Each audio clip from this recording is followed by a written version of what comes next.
신앙 고백을 들어가기 전에 자유의지와 관계에서 우리가 이제 알고 갔으면 좋겠다 싶은 게 이제 그거죠.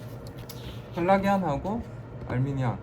요거는 이제 그냥 상식으로 우리가 그래도 뭐 교리를 배우고 있으니 자유의지와 관계된 논쟁 중에서 이제 자주 언급이 되는 명령이니까.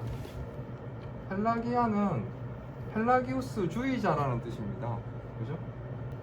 펠라기우스주의자. 그 다음에 알미니안. 이거 전부 영어식 표현입니다. 알미니안은 아르미니우스 주의자 라는 뜻이고, 펠라기우스의 주장은 뭐냐면 원죄를 거부했습니다. 원죄는 없다. 그러니까 성경에 나와 있는 그 아담이 선악을 알게 하는 나무 과실을 따먹은 것은 아담의 자범죄다라고 얘기했습니다. 그러니까 아담 혼자 지은 죄다. 네, 그래서 우리는 이제 이걸 원죄라고 얘기하고, 이 원죄가 생육법을 통해서 아담의 모든 후손들에게 이제 전달됐다고 얘기하잖아요. 죄책은 전가되고, 그죠? 그 다음에 죄로 인한 오염 전달되었다고 얘기하잖아요. 근데 원죄 자체가 없다고 얘기합니다. 펠라기우스의 얘기는, 펠라기우스는 로마서에 나오는 한 사람으로 말미암아 세상에 죄가 들어왔다는 논리를 거부하는 겁니다. 네. 그래서 이단이 된 거죠, 펠라기우스.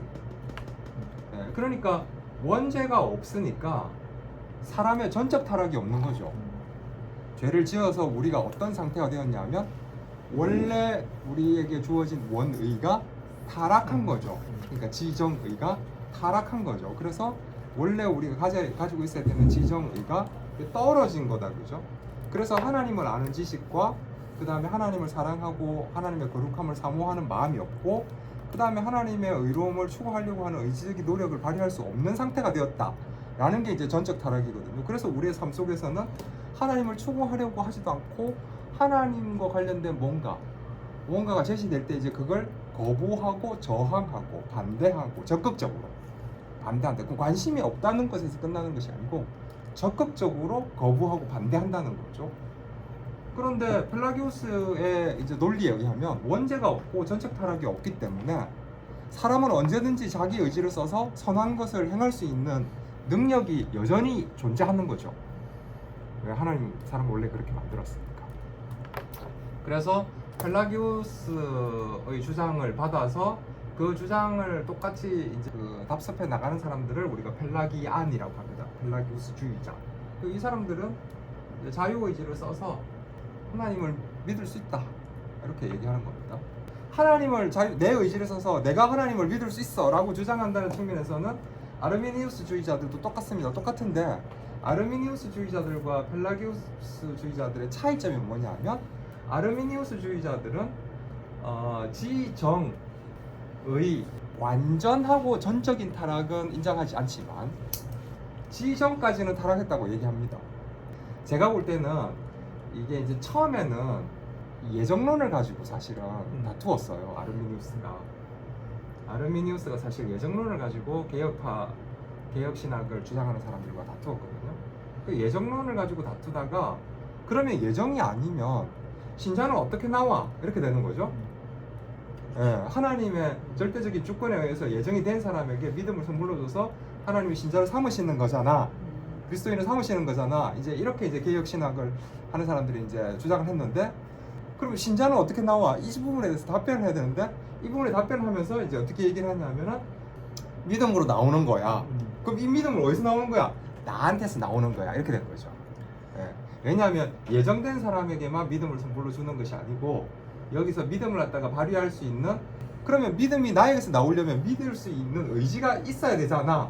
근데 우리는 원죄로 전적으로 타락했잖아. 그랬더니 이제 아니야, 지정은 타락했는데 의지는 완전히 타락한 게 아니야, 이렇게 이제 얘기를 한 거죠.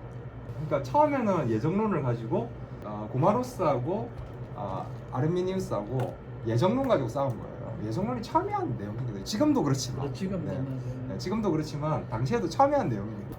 어쨌든 도르트라는, 네덜란드 도르트라는 곳에서, 도르타이트라는 곳에서 이제 이 아르미니우스주의자들 때문에 공의회가 열렸습니다. 사도행전에 보면 예루살렘 공의회가 열렸듯이 공의회가 열려가지고 아르미니우스주의자들에게 반박할 기회를 주고 그 다음에 이제 거기 모인 사람들이 다 이렇게 이제 논의를 해서 아르미니우스주의자들을 이단으로 정죄를 한 겁니다. 그래서 이 공식적으로 이제 이거는 교회 역사에서 이단으로 정죄된 겁니다. 펠라기우스도 마찬가지입니다. 이건 그 어거스틴이 있던 시대의 사람이거든요. 그러니까 어거스틴하고 펠라기우스하고가 논쟁을 벌인 겁니다.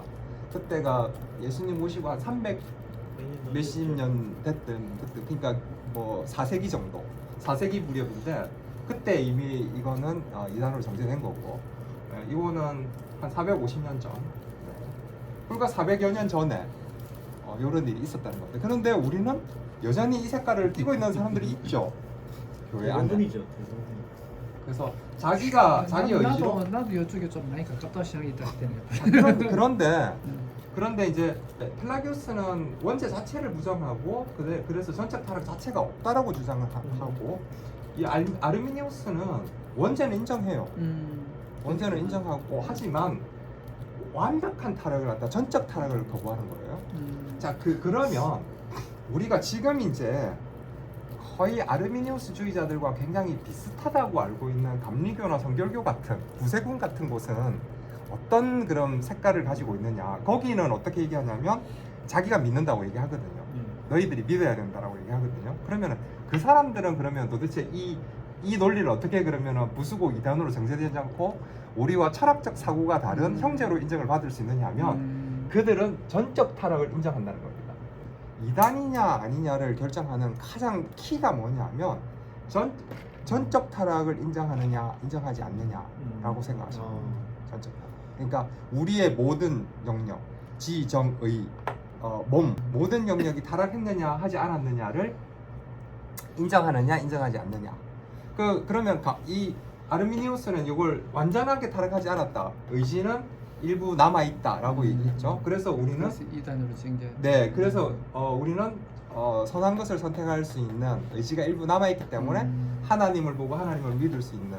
그래서 이제 아르미니우스주의자들은 어떻게 설명을 하냐면, 그럼 예정도 분명히 성경에 나오잖아요. 에베소서에도 나오고 로마서에도 나오고. 그럼 예정을 어떻게 설명하냐면 우리가 믿을 거를 보고 미리 알고, 네, 미리 아시고 하나님께서 창세 전에, 왜냐면 하나님 계신 곳은 영원 이터너티니까 시간이 없는 곳이잖아요. 그러니까 우리가 믿을 것을 현재형으로 보시고 우리가 만들어지기 전에 우리를 예정하셨다고 한 거예요. 그래서 이제 예정을 얘기하고 있지만 예정의 근거가 우리의 믿음이 되는 거죠. 우리가 믿을 거를 보시고 미리 아시고 하나님께서 저놈이 나를 믿고 있네? 그래서 이제 창세전에 이제 우리를 갖다 선택하셨다는 논리가 여기서 들어가는 겁니다. 그래서 예정교리에 보시면, 작정에 보시면, 그래서 이 아르미니우스주의자들 때문에 그 얘기가 들어간 겁니다. 여기 보시면 그 어떤 것, 미리 아심도 그 작정 예정의 근거에 해당하지 않는다라는 구절이 있습니다. 그런 구절이 들어간 이유가 요거 때문에 그렇습니다. 그 하나님의 영원한 작정 3장의 2항 3장의 2항에 보시면 2항의 내용이 어떻게 되냐, 여기 써여 있는 걸 읽어드릴게요. 하나님께서는 모든 예상되는 조건들에 근거하여 장차 무엇이 일어날 수 있는가를 알고 계신다. 이거는 전지전능하시기 때문에 알고 계신 거예요. 그러나 그가 어떤 것을 결정하실 때, 그러니까 이건 작정을 얘기하시는 거예요. 창세전 작정. 어떤 것을 결정하실 때 그것이 장차 있을 것을 아시기 때문에 예지하셨거나 또는 그 가정된 조건들에 근거하여 반드시 일어날 것으로 예지했기 때문에 그 어떤 것을 결정하신 것은 아니다. 네, 그러니까 알았기 때문에 결정한 게 아니라는 거죠. 작정의 근거는 뭐냐면 삼위 하나님의 기쁘신 뜻이에요. 네, 그래서 에베소서에서 나오는 그게 하나님의 기쁘신 뜻대로 우리를 예정하사, 그리스도 안에서 우리를 예정하사, 그게 하나님의 기쁘신 뜻이에요. 그거는 성경에 픽스되어 있는 거예요. 그래서 우리가 믿을 거를 갖다가 미리 아시고 하나님께서 이 믿음을 근거로 해서 우리를 갖다가 예정하셨다라고 주장을 했습니다. 아르미니우스가. 아르미니우스주의자들이. 자, 감리교는 그러니까 존 웨슬리, 웨슬리안 디얼러지라고 얘기하는데, 웨슬리가 얘기하는 신학은 뭐냐면 전적 타락은 인정해요. 그런데 또 우리의 의지를 써서 예수 그리스도를 믿어야 돼요. 하나님을 보고 믿음을 갖다가 만들어낼 수 있다, 생산해낼 수 있다라고 이제 얘기를 하는 거거든요. 그러니까 이제 전적 타락을 인정했잖아요. 그래서 이제 완벽히 교리적으로 이단은 아니에요. 그렇지만 대개 요 내용은 알미니우스하고 굉장히 흡사하다라고 이해하시면 됩니다. 똑같지는 않지만 흡사하다. 제 9장 자유의지. 그 자유의지를 하기 위해서 앞부분에 이제 펠라기안하고 아르미니우스주의에 대해서 우리가 이제 잠깐 살펴본 겁니다. 의지는 모든 사람이 다 자유롭게 쓸 수 있습니다. 자, 그런데요, 이 의지를 쓰는 이 모든 사람의 상태는 다르다는 겁니다. 자, 사람의 상태는 도대체 뭘 얘기하는 거냐? 사람의 상태가 뭐냐면 결국 지정의 몸의 상태입니다. 지정의 몸의 상태에 의해서 이 의지가 제한받고 있다는 겁니다. 그러니까 이렇게 생각하시면 됩니다. 그 제한된 영역 안에서의 자유입니다. 제가 지난번에도 한번 이 얘기 해드렸죠. 새를 세 장에 가둬놓으면 세 장 크기에 따라서 새가 날아갈 수 있는 범위가 결정이 되죠. 아무리 큰 세 장이라도 우리가 세 장 안에 갇힌 새를 보고 자유롭다고 얘기하지는 않죠. 그런데 그 새를 밖에 풀어놔도 대기권 밖으로는 못 나가요. 그런데 우리가 그 새는 보고 뭐라고 얘기하죠? 자유롭다고 얘기하잖아요. 그죠? 지정의 몸이 어떤 제약 조건 속에 있느냐에 따라서 그 사람의 상태에 따라서 의지의 발현의 자유가 결정이 된다는 얘기입니다.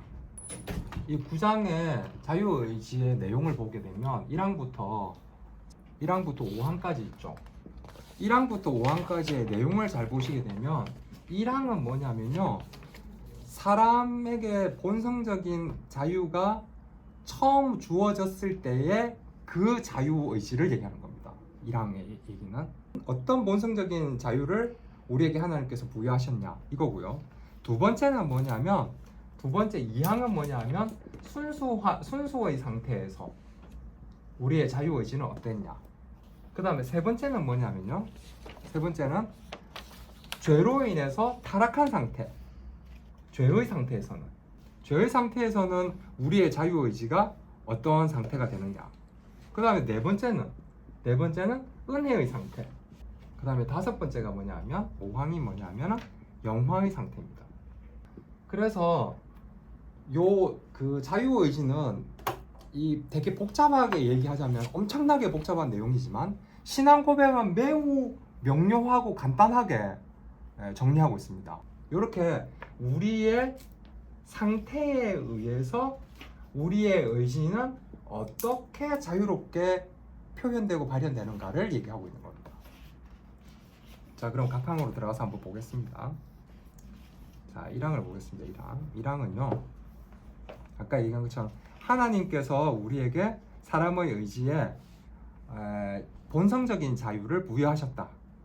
그런데 이 부여하신 이 의지는 선이나 악으로 강요받지 않는다. 그러니까 하나님께서 선을 강요하시지도 그 다음에 악으로 가라고 명하시지도 않으십니다. 그래서 본성의 어떤 절대적인 어떤 요구나 필요에 의해서 사람은 선이나 악으로 결정되지 않는 상태라는 겁니다. 그런 의지를 우리에게 주셨어요. 하나님께서 주신 우리 본성의 자유는 이런 거라는 겁니다. 우리에게 하나님조차도 하나님께서 우리에게 선한 길로만 가라고 강요하시지 않는다는 겁니다. 왜? 우리에게 자유를 허락하셨기 때문에. 이거는 하나님께서 우리를 인격적으로 대우하시기 때문이라고 말씀드렸죠. 네. 그래서 하나님께서 우리에게 허락하신 본성적인 자유, 그 속에서의 우리의 의지는 선이나 악 어느 쪽으로 기울어질 가능성을 가지고 있는 자유의지다라고 보시면 됩니다. 자, 그런데 원래 우리 사람은 하나님과의 교제, 이 교제를 뭐가 필요하다고 말씀드렸죠? 네, 언약, 율법. 네. 언약을 가지고 다 오셨죠? 그래서 언약이라는 것은 하나님이 사람과 교제하기 위한 최소한의 사실은 장치라고 제가 말씀드렸죠. 그래서 언약은 우리에게 훈례로 주신 게 아니고 하나님 우리와 교제하기 위해서 주신, 사실 어떻게 보면 은혜와 생명의 수단입니다. 은혜와 생명의 수다. 처음에 우리에게 하나님께서 다가오시면서 주신 언약이 우리가 행위 언약이라고 얘기하는, 즉 행위를 조건으로 이제 맺어진 언약이라고 해서 행위 언약이라고 얘기합니다. 이게 뭐냐면 선악수 나무 열매를 먹지 마, 그거였거든요. 그러니까 선악수 나무 열매에 특별한 의미가 있었던 것은 아니고, 선악수 나무 열매를 먹지 말라는 언약을 가지고 하나님께서 우리와 교제를 하시기 원하셨다는 거죠. 그래서 선악수 나무 열매를 먹지 말아라고 얘기하신 건 우리에게 굴레로 주어지신 것이 아니고 하나님이 우리와 교제하기 위한 최소한의 장치였다는 겁니다. 그래서 사람은 하나님과 교제를 통해서 생명과 영광과 선하심과 복되시면서 충만한 하나님과의 교제를 통해서 하나님을 추구하면서 살아가는 그런 존재로 있었어야 되는데, 사람이 교만해서 하나님과 같이 되고자 하는 교만한 마음에 이 행위언약을 깨뜨려 버렸죠. 나는 하나님하고 창조주 피조물의 관계에 있고 싶지 않아. 그래서 이걸 깨뜨려 버렸습니다. 그래서 어떻게 됐냐면 사람이 이제 타락하게 된 거죠. 그래서 그 자유가 타락한 지정의 상태에서, 그 상태에서 자유롭게 발휘가 된 겁니다. 그래서 이 항은 순수의 상태라는 거 뭐냐면 사람이 타락하기 이전, 그래서 사람은 순수의 상태에서는 선하고 하나님을 매우 기쁘시게 하는 것에 대한 의지를 갖고 또 그것을 향하는 자유로움과 능력이 있었으나, 그러니까 방금 얘기한 그거죠. 죄를 짓기 이전에 사람은 하나님과의 교제를 통해서 하나님의 선하심과 그 다음에 하나님의 의로우심을 추구하고자 하는, 그래서 선한 상태, 그리고 하나님을 기쁘시게 하는 것에 대한 의지를 가지고 있는 상태였다는 겁니다. 그런데 우리가 그 의지를 가지는 것에 있어서 하나님께서 처음에 우리에게 본성적 자유를 허락하시잖아요. 선만 네가 선택하고 선으로만 네 의지를 발휘해야 돼 라고 명령하시거나 강요하시지 않으셨다고 말씀드렸잖아요, 1항에서. 그래서 2항은 우리가 그런 상태에 있었지만 우리의 의지는 어떤 방향으로든지 그러니까 변화될 수 있는 여지가 있었다 라고 이제 2항은 설명하고 있습니다. 그러니까 순수의 상태이긴 하지만 우리의 의지는 가변적이었다. 왜냐하면 우리가 순수의 상태로 머물고는 있었지만 죄를 짓기 이전에 하나님께서 선의 방향으로만 우리의 삶을 살으라고 본성을 그렇게 강요하시지 않으셨기 때문에. 네.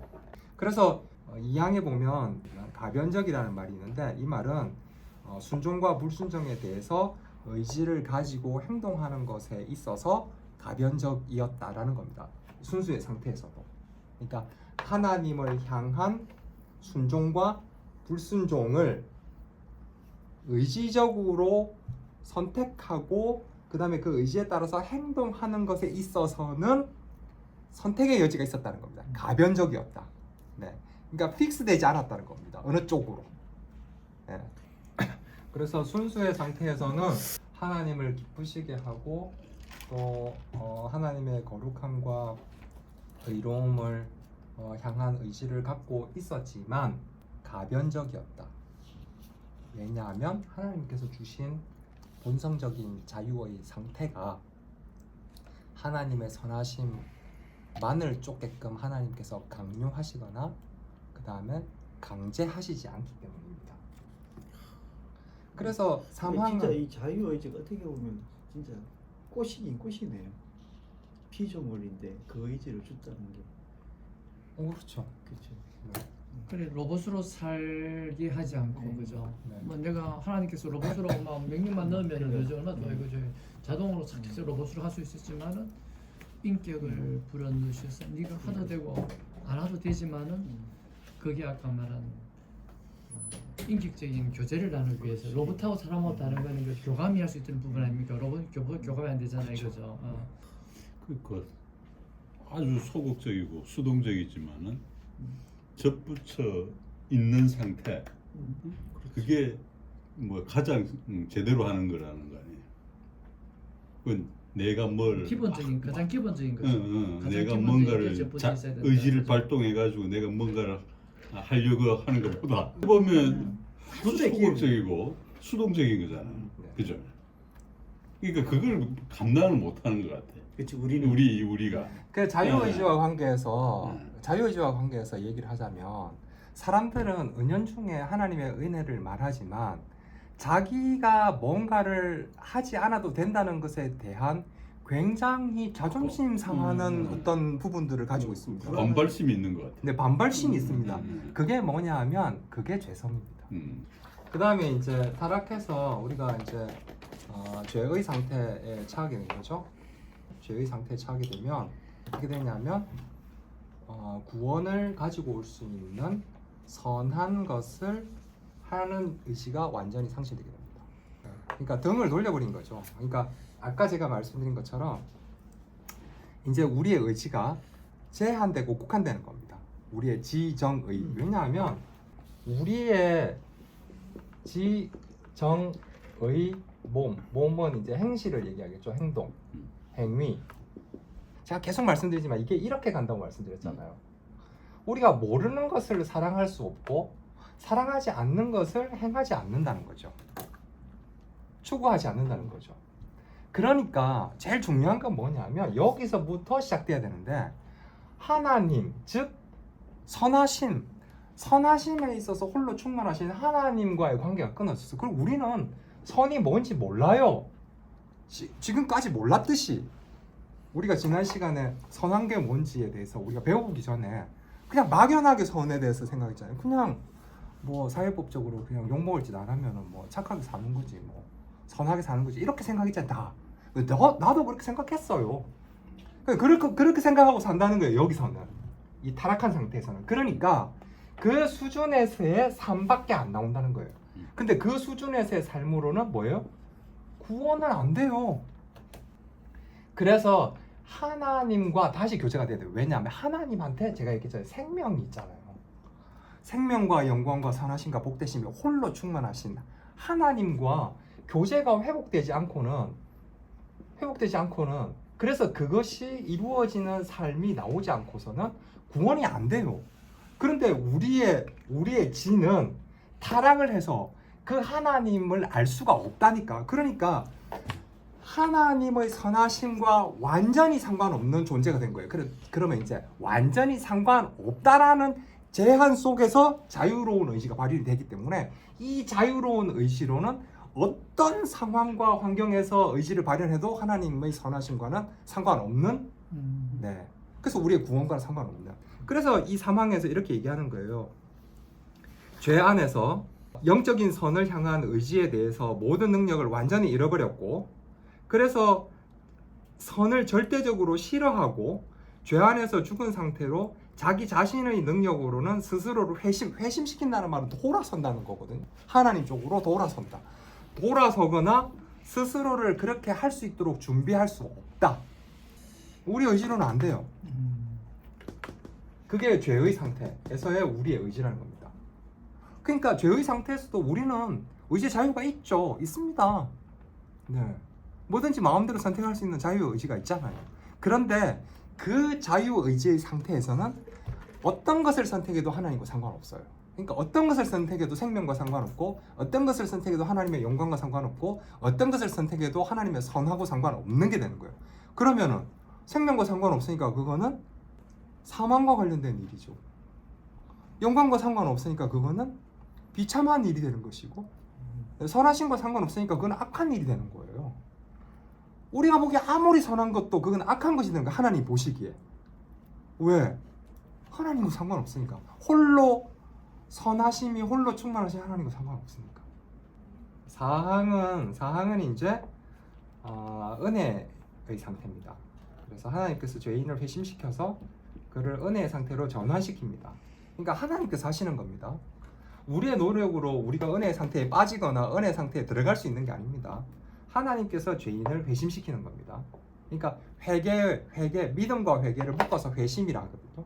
그러니까 회심도 그러니까 용어의 엄밀함을 다시 한 번 더 강조하지만 믿음과 회개를 회심이라고 하는 겁니다.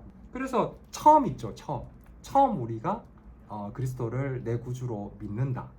그 다음에 회개, 그러니까 처음 회개하는 거 있죠. 내가 이렇게 살아서는 안 되겠구나. 하나님의 영광을 위해서 사는 삶으로 돌아가야 되겠구나 라고 처음 하는 거, 그게 그걸 회심이라고 그래요. 그 뒤에도 우리가 회개를 많이 하죠. 우리 뭐 기도할 때마다 회개하잖아요. 처음 하는 회개와 처음 발휘되는 믿음을 우리가 묶어서 회심이라고 얘기하는 겁니다. 그 이제 마음을 돌이킨다 그래서 회심인데 이거는 하나님께서 회심시키시는 겁니다. 그래서 은혜의 상태로 전환이 되면 죄 아래에서의 본성적인 속박에서 자유하게 됩니다. 자, 아까 제가 말씀드린 그 본성 지정의가 제한됐던 것이 풀어지는 겁니다.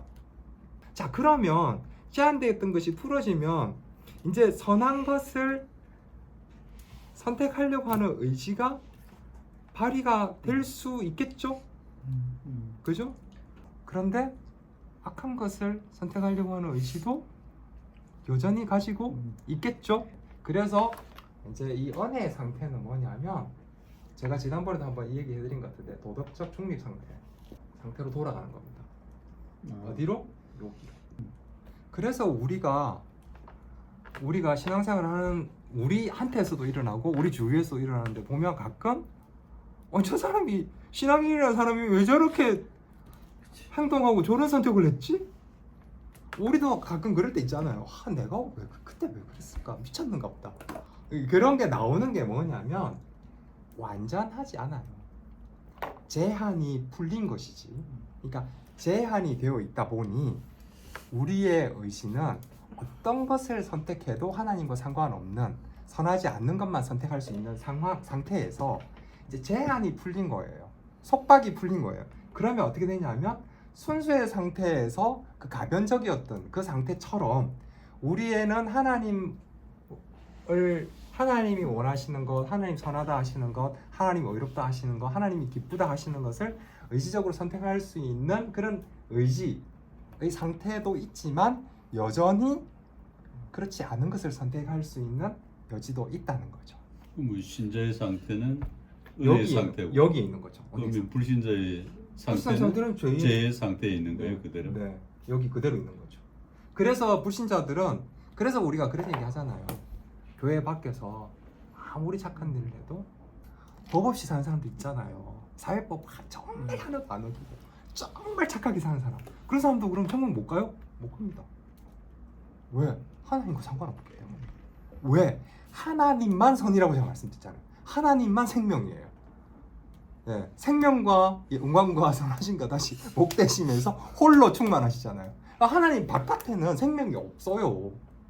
하나님 바깥에는 선이 없다고. 그래서 하나님과 단절된 상태에서는 생명과 관련해서 또는 선과 관련해서 우리가 할 수 있는 건 아무것도 없어요. 그러니까 우리가 보기에 선한 것이지 하나님 보시기에는 선한 게 아니라는 겁니다. 성령 하나님께서 우리에게 들어오셔서 하시는 일이 있어요. 뭘 하시냐면 설득하세요. 성령 하나님도 강요하지 않으세요. 성령 하나님은 우리의 지혜 하나님에 대해서 깨닫게 하십니다. 성경 말씀을 읽을 때 우리가 깨달아 알게 됩니다.